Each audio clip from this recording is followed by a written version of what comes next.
if you're like me, you have bags and bags and boxes of little bits and pieces of fabric, all kinds of odds and ends, ribbons, whatever. And what I've done for our project today is I've pulled out what I feel will be necessary for the nut doll fairies that I'm going to make today.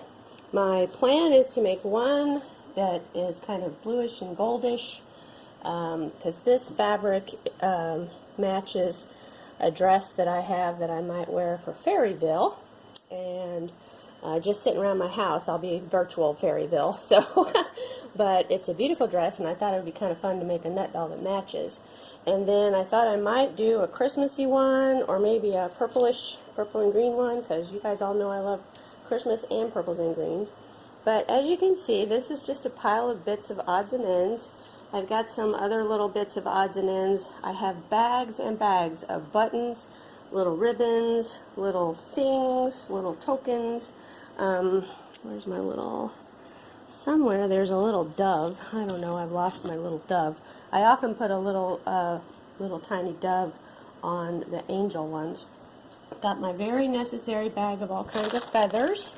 Natural feathers, not natural feathers. I've got some, don't look behind there at my computer world, but here is some netting that's always fun to use, especially for the angel-y fairy nut dolls. And then I got some ribbon out that I think will match with my fabric. I have some old classic custom Alice Cavanis jewelry. I say Alice Cavanis, not myself. There was a famous jewelry designer who worked from the 30s, 40s through the 80s who made costume jewelry, and I have some of her earrings. I'm not sure if I can get close enough to... They actually say Alice Cavanis on them.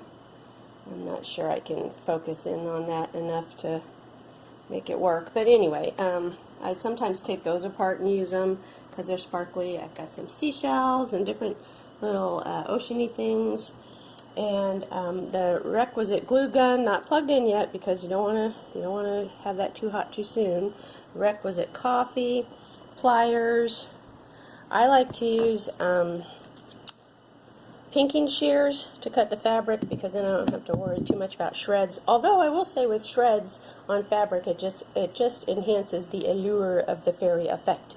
And then some wire. You'll need a little bit of. This is just crafting wire. Crafting sticks of all kinds. I usually use nuts, so I have available for the heads. I have my pecans. I used to use cinnamon sticks for the bodies. I switched to any kind of crafting stick. These two I pre-glued yesterday so that I can just get started making a couple of the nut dolls. But what you'll need to do is drill a hole in your nut. That's not easy because, as you can see, sometimes the hole is not round because the nuts just kind of split or break. But I always try to do it at kind of an angle so that the finished effect is almost like a chin is there. And then you can get any kind of stick, a stick from the yard, a cinnamon stick. These were originally paint stirrers, and that's why they're discolored, because they're just the kind of little skewers that you get. Not paint stirrers, I'm sorry, cooking skewers. They're just the kind of skewers that you have. I use them for paint. I use them to mix and stir paint. So these are decorated already.